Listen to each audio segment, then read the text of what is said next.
আল্লাহ আপনি আমাকে একটা তাইয়্যিবা পবিত্র একটা সন্তান দেন। এই যে নেককার সন্তানের দোয়া করছে, নেককার সন্তানের। ইব্রাহিম আলাইহিস সালাম দোয়া করছেন, রব্বি হাবিলি মিনাস সালিহিন, আল্লাহ আমাকে সালিহিন নেককার সন্তান দান করেন। ইব্রাহিম আলাইহিস সালাম দোয়া করছেন, ওয়াজনুবিনি ওয়া বানিয়া আন না'বুদাল আসনাম, আল্লাহ আমাকে আমার সন্তানদেরকে মূর্তি পূজা থেকে আপনি বাঁচায়া দেন। এইভাবে দোয়া করছেন। ইব্রাহিম আলাইহিস সালাম দোয়া করছেন, রব্বি জাআলনি মুকিমাস সালাতি ওয়া মিন যুররিয়্যাতি রব্বানা ওয়া তাকাব্বাল দুআ, আল্লাহ আমাকে পূর্ণ নামাজি বানায় দেন, আমার সন্তানদেরকেও পূর্ণ নামাজি বানায় দেন। এভাবে দোয়া করছেন। ইব্রাহিম আলাইহিস সালাম দোয়া করছেন, রব্বানা ওয়াজআলনা মুসলিমাইনি লাকা ওয়া মিন যুররিয়্যাতিনা উম্মাতাম মুসলিমাতাল লাক, আল্লাহ আপনার ঘর কাবা আমি বানাইলাম, আমার ছেলে ইসমাইল আর আমি আমাদের দুইজনকে ইসলামের উপরে মজবুত রাখেন, কিয়ামত পর্যন্ত আমার বংশধারায় মুসলমান বানায়েন। এভাবে দোয়া করছে, এভাবে দোয়া করছেন। ওয়াসা বিহা ইব্রাহিমু বানিহি ওয়া ইয়াকুব ইজ ক্বালা লিবানিহি ইয়া বানিয়া ইন্নাল্লাহা আসতাফা লাকুমুদ-দীন ফালা তামুতুন্না ইল্লা ওয়া আনতুম মুসলিমুন। ইব্রাহিম আলাইহিস সালাম, ইয়াকুব আলাইহিস সালাম, আল্লাহ কোরআনে বলে ওনারা ওনাদের সন্তানদেরকে ওসিয়ত করেছে, হে বাবা সন্তানরা, আল্লাহ তোমাদের জন্য যেই দ্বীন পছন্দ করেছেন তোমরা মৃত্যু পর্যন্ত সেই ইসলামের উপরে, দ্বীনের উপরে অবিচল থাইকো। সন্তানের জন্য বড় দোয়া এটা। হুজুর দোয়া করেন আল্লাহ যাতে আমার এদ্দুর হায়াত দে, জিফুতের লাগিয়া কদ্দুর গদ দুয়ার বিল্ডিং জায়গা জমি কদ্দুর যাতে রেডি করে দিয়ে যেতে পারে। ধোকা এগুলো মিয়া, ধোকা এগুলা ভুয়া মিয়া। সন্তানের ঈমান, সন্তানের সেজদা, সন্তানের তাকওয়া শ্রেষ্ঠতম নিয়ামত, শ্রেষ্ঠতম নিয়ামত। আল্লাহ তাআলা আমাদেরকে তৌফিক দান করেন। আমি যেই সূরাটা পড়েছি এই কথাটাই বলার জন্য।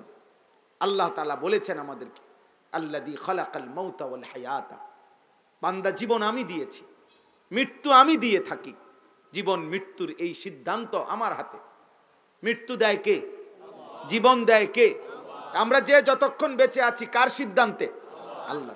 অতএব আল্লাহ বলেন হায়াত আমার, মৃত্যু আমার, জীবনের শুরু আমার দেওয়া, জীবনের সমাপ্তি আমি করব। অতএব মাঝখানে এই হায়াত আমি দিয়েছি কেন? আমি পরীক্ষা করছি, পরীক্ষা। গোটা পৃথিবী আমি সাজাইয়া তোমাকে উপভোগ করতে দিছি, কিন্তু আমি পরীক্ষা করছি প্রতি মুহূর্তে আখিরাতের বিবেচনায় কার আমল, কার কর্ম, 24 ঘন্টার আচরণ কতটা সুন্দর আখিরাতের দৃষ্টিতে আমি এটা পরীক্ষা করছি, পরীক্ষা করছি। গোটা দুনিয়া তুমি ভোগ করো বান্দা, কিন্তু আমি পরীক্ষা করছি যে আমার আখিরাত মনে আছে কিনা, হালাল হারাম মনে আছে কিনা, আমি আল্লাহ আমার রসুলের কথা মনে আছে কিনা। তুমি দুনিয়া ভোগ করো, কোনো অসুবিধা নেই, দুনিয়া তোমার জন্য, তুমি আমার জন্য। सारे दुनिया तेरे लिए, तू सिर्फ मेरे लिए, तमाम दुनिया तुम्हार जন্য। हुवल्लज़ी खलक़ लकुम मा फिल अर्दि जमीआ, গোটা দুনিয়া তোমার, সবটা তোমাকে দিলাম আমি আল্লাহ। 7 আসমান জমিন থাকলেও আমি আসি, 7 আসমান জমিন ভেঙে যাবে যেদিন, সেদিনও আমি থাকব। থাকবে আল্লাহ, থাকবে। কুল্লু মান আলাইহা ফান ওয়া ইয়াবকা ওয়াজহু রাব্বিক, সব যখন আছে তখনও আল্লাহ আছে, সব যখন ইসরাফিল ফু দিলে শেষ হয়ে যাবে তখনও আল্লাহ থাকবে কিনা? তাইলে আমার এগুলো লাগবে না, আমি তোমার জন্য দিছি বান্দা। তুমি খাও, যত চাহিদা আমি দিছি। তোমার লজ্জাস্থানের চাহিদা এটা আমি দিছি, তোমার খাবারের চাহিদা এটা আমি দিছি, তোমার তৃষ্ণার চাহিদা এটা আমি দিছি, তোমার সম্পদ, সন্তানাদি, বিবি বাচ্চা, এই প্রয়োজন পূরণের যত চাহিদা এটা আমি দিছি তোমার মধ্যে। তাহলে সেইটা পূরণ করার হালাল, পবিত্র, বৈধ ব্যবস্থা তাও তো আমি রাখছি। তাইলে তুমি যদি এটা বলো যে আল্লাহ আপনি আমাকে খাবারের চাহিদা দিছেন, কিন্তু কুকুরের গোশত ছাড়া অন্য কোনো গোশত নাই, অথচ আমার গোশত খাইতে মন চায়, তো এটা কথা বলে না কেন? আল্লাহ আমার তৃষ্ণা, কিন্তু মদ ছাড়া তৃষ্ণা নিবারণের জন্য আমার জন্য আপনি কোনো ব্যবস্থাই রাখেন নাই, এরকম? তাইলে তাইলে আমার যৌবনের চাহিদা তো আল্লাহ তাআলা বলেন, বান্দা আমি কি হালাল স্ত্রী ব্যবস্থা করি নাই? ওয়েট, তুমি অপেক্ষা করো। এক মানুষ কি জন্মের সাথে সাথেই তার 60 বছরের সমস্ত প্রয়োজন একদিনেই ভোগ করে ফেলে? কথা বলে না। ক্লাস 8-এ যে ছেলেটা পড়ে এই বছর, তো সে এবার এসএসসি পরীক্ষা দিয়ে লাগ, কথা বলে না। তাইলে এসএসসির ছেলেটা এবার অনার্স পরীক্ষা দিয়ে ফেলুক না, কি করতে হবে? অপেক্ষা করতে হবে, একটা সময় পার করতে হবে কিনা বলেন? তো তুমি অপেক্ষা করো, তুমি অপেক্ষা করো। তুমি মাত্র 14 বছর না হইতে, 16 বছর না হইতে তুমি এত উলঙ্গ ছবি দেখো কেন? এই বেটা, মুসলমানের ঘরে এত বড় বেশরম বেহায়া কেমনি জন্ম নিলি বেটা? এত কম বয়সে 18 বছর, 14 বছর, 20 বছরে এত উলঙ্গ ছবি দেখো কেন? মোবাইলের নর্তকী দেখো কেন? ওই নারী দিয়ে তুমি কি করবা? তার কাছে কিছু আসেনি, খবর নাও।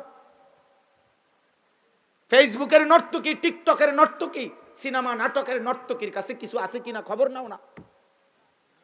ওরে জিজ্ঞাসা করো না, সে বলবে যা ছিল তা তো আমি টাকার দামে বেচে এলাইছি, আমি তো আমার শরীর দেহ গোটা পৃথিবীকে দেখাইয়েই দিছি, তো যা ছিল তা তো দিয়ে এলাম, তার আছে কি? ছি ছি ছি বেটা, আল্লাহ আমাদেরকে হেফাজত করে। অতএব আজকে এতটুকুই কথা। সূরা মুলক, আল্লাহ নবী সাল্লাল্লাহু আলাইহি সাল্লাম বলেন, যে নিয়মিত পড়বে আল্লাহ তাআলা তাকে কবরের আযাব থেকে রক্ষা করবে। আল্লাহ আমাদেরকে মনে করাই দিয়েছেন, বান্দা আমি হায়াত দেই, আমি মৃত্যু দেই। আল্লাযী খালাকা সাবআ সামাওয়াতিন তিবাকা, 7 আসমান স্তরে স্তরে আমি বানাইছি। তুমি দেখো, একবার না 1000 বার চোখ ফিরাইয়া ফিরাইয়া দেখো, আমার সৃষ্টিতে কোথাও একটা খুঁত, একটা ত্রুটি, যে এটা এমনি হলে ভালো হইতো, তুমি কও কি সেটা? কথা বলে না। আল্লাহর সৃষ্টির কোনো একটি ক্ষেত্রে আমরা মানুষের বানানো প্যান্ডেলে এনে দোষ ধরতে পারবো যে এই 2টা বাঁশ এখানে না দিলে একটু খোলামেলা দেখা যায়, কথা বলেন না, এটা আমি বলতে পারবো, ঠিক আছে না কথাটা? এখানে আমিও 1000টা কি করতে পারতাম, মানে ভুল বা আমার বুদ্ধি মতামত দিতে পারবো আমি, ঠিক আছে। কিন্তু আল্লাহ তাআলার সৃষ্টিতে মা তারা ফি খালকির রহমান মিন তাফাউত, আল্লাহ বলে, বলো না বান্দা, দেখো না আমার সৃষ্টিতে কোথাও কোনো খুঁত, তুমি দেখো। ফারজিল বাসার, আবার দেখো, আবার দেখো, আবার দেখো, আবার দেখো, আবার দেখো, হাল তারা মিন ফুতুর, দেখো না কোথাও কোনো খুঁত দেখো নি, ছিদ্র দেখো কিনা? সুবহানাল্লাহ। সুম্মারজিল বাসারা কাররাতাইন, বারবার যদি চোখ ফিরাও, ইয়ানকালিব ইলাইকাল বাসার, তোমার চোখ তোমার কাছেই ফিরে আসবে, খাসিআন ওয়া হুয়া হাসির, ব্যর্থ হয়ে ক্লান্ত হয়ে তোমার চোখ ফিরে আসবে। লক্ষ কোটি বছর দেখলেও মালিকের সৃষ্টিতে তুমি কোনো দাগ পাবে না। এমন মালিক যিনি, তিনি আল্লাহ। তাবারাকাল্লাযী বিয়াদিহিল মুলক, সুউচ্চ সুমহান সত্তা তিনি, গোটা সৃষ্টি যার একক হাতে, পুরা ক্ষমতা কার হাতে? আহু আলা কুল্লি শাইইন কাদির, তিনি তো সব কিছুর উপরে একই মুহূর্তে ক্ষমতাবান, ক্ষমতাবান।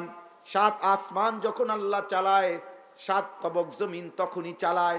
7 আসমানের ঊর্ধ্বে ফেরেশতারে আল্লাহ যখন দেখে, 7 তবক জমিনের নিচে ছোট্ট পিঁপড়াটা তখনই দেখে, দেখে কিনা? হিমালয় পর্বতের চূড়ায় ছোট্ট প্রাণীটাকে আল্লাহ যখন রিজিক দেয়, আটলান্টিক মহাসাগরের নিচে ছোট্ট প্রাণীটাকে তখনই রিজিক দেয়। সুবহানাল্লাহ। মায়ের পেটে যখন মালিক বাচ্চা বানায়, চোখ নাক কান লাগায়, কোটি কোটি প্রাণী পৃথিবীতে, তাদের ঔরসে আল্লাহ তাআলা বাচ্চা বানায়। এক মার পেটের বাচ্চার নাক লাগায়, তো আরেক মার পেটের বাচ্চার কান লাগায়, আরেকজনের ঠ্যাং লাগায়, আরেকজনের মাথা লাগায়। কারণ কোন মায়ের গর্ভে ধারণ 2 মাস, কারো তো 6 মাস। সব একদিনে নাক লাগালে তো হইতো না, কথা বোঝেন নাই? এটা তো কোনো ডেইলি প্রত্যেক বছর একটা সিজন না যে এই 6 মাস শুধু নাক লাগায়। সুবহানাল্লাহ। আল্লাহ বলেন সব কিছু আমি একসাথে করি, একসাথে একসাথে। একটা হোটেলের দিকে তাকায়া দেখো, আল্লাহ যেন বলে, বান্দা হোটেলটার দিকে দেখো না, আমি তো রিজিক দেই। এখানে 30 জন কাস্টমার নাস্তা খাইতে বসছে, উনি বলে তুন্দুল, উনি বলে পরোটা, উনি বলে তেল ছাড়া, উনি বলে তেলওয়ালা, উনি বলে ভাজি, উনি বলে ডাল। আল্লাহ বলেন আমি প্রত্যেকের রিজিক এখানে রাইকা ভিন্ন ভিন্ন দিচ্ছি, দেখো না। আমি কোনো ক্লান্তি বোধ করি না, আমি হারিয়ে যাই না, ভুলে যাই না, আমি ঘুম যাই না, তন্দ্রা যাই না, আমি আছি তো আছি, থাকবই থাকবো। আল হাইয়ুল কাইয়ুম। এমন মালিক ভুলে যাওয়া বাপ ঠিক না, এমন মনিব ছেড়ে দেওয়া ঠিক না। কারে ছেড়ে কারে ধরলা? মোবাইল দিয়া কি পাইলা বাপ? বন্ধুদের আড্ডায় কি পাইলা বলো না? বিড়ির আড্ডায় চাচা আপনি কি পাইলেন? চা দোকানের আড্ডায় কি পাইলেন? নর্তকীর আড্ডায়, টেলিভিশনের আড্ডায় কি পাইলেন? বেহায়া বেপর্দা নারীকে বলো না, বোন তুমি এই পর্যন্ত যত পুরুষকে তোমার শরীর দেখাইছো, তারা তোমারে বিনিময়ে কি দিছে? তারা তোমারে নিয়ে অবৈধ হারাম অশ্লীল কল্পনা ছাড়া আর তোমার জন্য কি দিছে? তোমার লাগে কোনোদিন একটু দোয়াও তো করছে না যে আল্লাহ এই অসভ্য মহিলারে আপনি নেককার বানায় দেন? চরিত্র কিন্তু এই দোয়াও জানে না, জানে? তো সে তোমার কি উপকার করলো? সে তোমার কি উপকার করলো? চলেন শেষ কথা, অতএব আমরা প্রত্যেকে ইনশাআল্লাহ ফিকির করি, আল্লাহ আমাদেরকে মাফ করে দেন। যুবক ছেলেরা ফজরের নামাজ পড়বা, ফজর ক্যাম্পেইন করো। একজন একজন বন্ধু, একজন একজন ছেলে, একটা ছেলে এই মজমা থেকে নিয়ত করো যে আমি ইনশাআল্লাহ ফজরের নামাজ পড়ব। তুমি আলাদা নিয়ত করো, কইরা তোমার দায়িত্ব আমার পক্ষ থেকে একটা জিম্মাদারি, তুমি শুধু সিদ্ধান্ত নিবা যে আমি ফজর পড়ব, আমার একজন বন্ধুকে ফজরের নামাজের জন্য ডাকবো। এটারে আমরা ফজর ক্যাম্পেইন বলি। আমার সারা বাংলাদেশে আমার শায়েখ আল্লামা মুফতি মুশতাকুন নবী কাসিমি হযরতের তত্ত্বাবধানে সারা বাংলাদেশে আমি এই কাজ করি, অর্থাৎ ফজর ক্যাম্পেইনের কাজ করি। কি কামটা কি? ক্যাম্পেইন মানে প্রচারণা, ফজরের মুসল্লি বৃদ্ধির চেষ্টা। এই কাম এটাই যে একটা ছেলে সে বলবে, সিদ্ধান্ত নিবে যে আমি ফজর পড়ব, আমার একজন বন্ধুকে ফজরের জন্য ডাকবো। তোমরা দুইজন যদি হও, এবার তোমরা সিদ্ধান্ত নিলে আবার দুইজনকে ডাকলে চারজন হবে, চারজন ডাকলে আটজন হবে। আলহামদুলিল্লাহ 2500, 1800, 2200 এরকম আমাদের ছেলে বিভিন্ন অঞ্চলে সারা বাংলাদেশে 1700, 2400, 300, 900, 600 এমন লিস্টেড ছেলে সারা বাংলাদেশে এখন আমাদের ছেলে আছে যারা ফজরের ক্যাম্পেইন করে, বন্ধুদেরকে ফজরে ডাকা। আলহামদুলিল্লাহ, আলহামদুলিল্লাহ, ইনশাআল্লাহ। এই জন্য দোস্ত, একটা একটা ছেলে ফিকির কর, ফিকির। এত সুন্দর জিন্দেগি নষ্ট করে দিও না। তুমি ওয়েট, প্রতিটা চাহিদা তোমার যা আল্লাহ বরাদ্দ রেখেছেন তা পূরণ হবে। তোমার বাপ বিয়ে করছে, তুমিও করতে পারবে। তোমার দাদা বিয়ে করছে, তুমিও করতে পারবে। তুমি এক পবিত্র মা বাবার বিবাহের ফসল। তোমার মা বাবা বিবাহ বন্ধনে আবদ্ধ হওয়ার কারণে হালাল, তো যার কারণে আল্লাহ তোমাকে পৃথিবীতে পাঠাইছেন। তুমি যে নারী ছবি দেখা, অশ্লীল উলঙ্গ ছবি দেখা, ওই নারীকে তুমি পাইয়া যা করতা জিনা ব্যভিচার, তো ওইখান থেকে যদি সন্তান হয় তো সেই সন্তানের পরিচয় কি হবে? তো তুমি এমন জঘন্য কল্পনা চাচ্ছ কেন? এত নিকৃষ্ট মানসিকতা তোমার হইল কেন? তুমি মুসলমান না? এই জন্য চলো ইনশাআল্লাহ মোবাইল, নারী ছবি, অশ্লীল দৃশ্য দেখা থেকে নিজেকে বাঁচাবো ইনশাআল্লাহ। বলো ভাই, বলো। ফজরের নামাজ পড়বো ইনশাআল্লাহ। আল ইহসান ইসলামী সমাজ কল্যাণ পরিষদ আমরা দোয়া করি। আমি প্রতিটা সংগঠন, এই যুবকদের বা নওজোয়ানদের ভাইদের বাবাদের এটা দেখলেই আমি এটা বলি। এই জন্য আমি মৌলানা সাহেবকে জিজ্ঞাইছি যে আপনারা কি করেন। হ্যাঁ, এইটা আমার কথা, এই শেষ কথা এটাই যে প্রত্যেকটি সংগঠন ইসলামের নামে যেগুলা, মানে মুসলমানদের যত সংগঠন, এদের প্রথম কাজ দুই ভাগে বিভক্ত হবে। এক ভাগ মানুষের আখিরাতমুখী জীবন গঠনের জন্য যা করতে হয় তার পর্যাপ্ত ব্যবস্থাপনা করতে হবে। মসজিদ ভিত্তিক নামাজি কেমনে বাড়ানো যায়, ফজরের মুসল্লি বাড়ানো, সকল মুসলমান কিভাবে আল্লাহর কোরআন শিখতে পারে, যার যেটুকু সময়, স্কুলে পড়ে সে স্কুলে পড়ুক, কিন্তু তারে স্কুলের পড়ার সাথে অল্প একটু সময় কেমনি কোরআন শেখানো। আলহামদুলিল্লাহ আমাদের সারা পৃথিবীতে, বাংলাদেশেও এখন দিনিয়াত, আমাদের দারুল উলুম দেওবন্দের তত্ত্বাবধানে একটি পদ্ধতি সারা বিশ্বময় চালু হয়েছে। পৃথিবীর ৭৪টা দেশে, পৃথিবীর প্রায় ২০টি ভাষায় ওনাদের বই কিতাব রচিত হয়েছে। বাংলাদেশেও আলহামদুলিল্লাহ আছে বাংলা ভাষায়। ওনারা বিভিন্ন পদ্ধতিতে সর্বস্তরের মুসলমানদেরকে কোরআন শিখায়, দিন শিখায়। আফটার স্কুল মক্তব চালু করছে, অর্থাৎ স্কুলের পড়ার পরে একটু সময় ১ ঘন্টা প্রতিদিন দিন শিখবে বাচ্চাটা, বাকি টাইম সে স্কুল পড়বে, স্কুলের পড়া পড়বে। কম হোক বেশি হোক, বয়স্কদের হাজারো পদ্ধতি এখন আলহামদুলিল্লাহ আছে। আপনারা উদ্যোগ নেবেন, ৩ মাসে ২ মাসে মহল্লার মসজিদে ঘুরে ঘুরে মাসিক ইসলাহি মজলিস চালু করা যায় কিনা ফিকির করবেন। প্রত্যেক মাসে কোনো আল্লাহওয়ালা বুজুর্গ আলেমদের কাছে কিছু কিছু ছেলেকে, যুবককে ওনাদের কাছে মাহফিলে নিয়ে মাসিক মসজিদে, যেমন আজকে আমার শায়েখ আল্লামা মুফতি মুশতাকুন নবী কাসেমি হজরতের মাদ্রাসার ইসলাহি মজলিস ছিল প্রতি মাসের শেষ শনিবার, ওইখানে পাঠান কিছু ছেলেকে। আমার মাদ্রাসায় প্রত্যেক মাসের দ্বিতীয় শনিবার মাসিক ইসলাহি মাহফিল হয়, 11ই এপ্রিল মাসের 11 তারিখ দ্বিতীয় শনিবার। এরকম আমাদের ঢালকা নগরের হজরত আরেফ বিল্লাহ হজরত মাওলানা শাহ আব্দুল মতিন বিন হুসাইন প্রতি মাসের শেষ দ্বিতীয় বৃহস্পতিবার ওইখানে ঢাকা হজরতের খানকায় মাসিক ইস্তেমা হয়, ইসলাহি মাহফিল হয়। আমাদের বাংলাদেশের শ্রেষ্ঠ বুজুর্গ আল্লামা মুফতি আবু সাইদ দামাত বারাকাতুহুম ফুলছুমা চাঁদপুর হজরতের মাদ্রাসায় প্রতি মাসের প্রথম শনিবার ওখানে মাসিক ইসলাহি মাহফিল হয়। এরকম জায়গায় জায়গায় আছে। আপনি ফিকির করেন, আপনারা 10 জন 20 জন বাচ্চাকে, ছেলেকে আপনারা সংগঠন থেকে গাড়ি ভাড়া দিয়া দিয়া অভ্যস্ত করায় দেন। একদিন মহব্বত জাগলে ওই যাবে ইনশাআল্লাহ, ওই যাবে।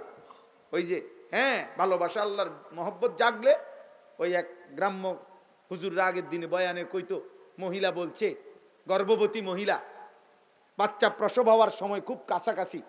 এই সময় মহিলা তার শাশুড়িরে কইছে, মা আমার খুব ঘুম আসতেছে, আমি ঘুমাইয়ে যাইতেছি, যদি আমার বাচ্চা হইতে লাগে আমার গুদর উঠাই দিয়েন। তখন ওই মা বলছে, সবক দিছে, না রে মা, বৌমা, তোমার বাচ্চা প্রসব হওয়ার যন্ত্রণা ব্যথায় তোমার চিৎকারে গোটা মহল্লা জায়গা যাবে, তোমারে জাগাইতে হবে না। অর্থাৎ আল্লাহর ভালোবাসা যার কলিজায় তৈরি হয়, তার চিল্লানিতেই, তার মহব্বতের ডাকেই আরো নওজোয়ান আল্লাহর দিকে ফিরবে। এই জন্য ইনশাআল্লাহ এটা হলো এভাবে যত উদ্যোগ নেওয়া যায়, অর্থাৎ আখিরাতমুখী জীবন গঠন, এই মাহফিল এটার একটা অংশ। আর দ্বিতীয় অংশ হলো মানুষের আর্থিক বা